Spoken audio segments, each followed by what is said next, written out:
For additional details about the possibility of talks with the Taliban, we turn to one of the Wall Street Journal reporters who broke the story this morning.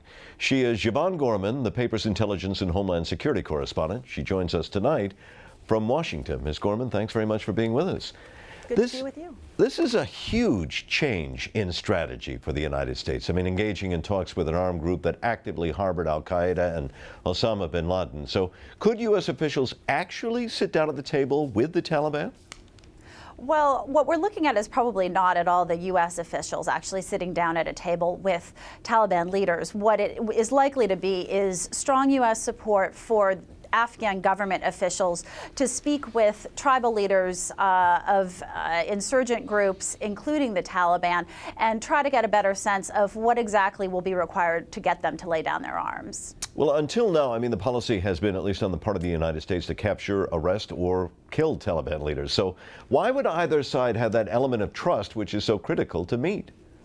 Well, I think that that's probably one of the hurdles that they've got to get over, is that for 7 years we've certainly seen no real reason for either side to trust each other. And so that's one of the reasons why I think the U.S. government would want the Afghan central government to really focus on these talks, because they're not only the ones that have the greatest investment, obviously, in the outcome, but they certainly are probably the best folks to take the temperature in the course of discussions, negotiations, things like that. Well, we've been hearing, a lot about in the past few weeks, I should say, about working with tribal leaders in Afghanistan and Pakistan, much as General Petraeus did that sort of thing in Iraq. Is this part of that same story?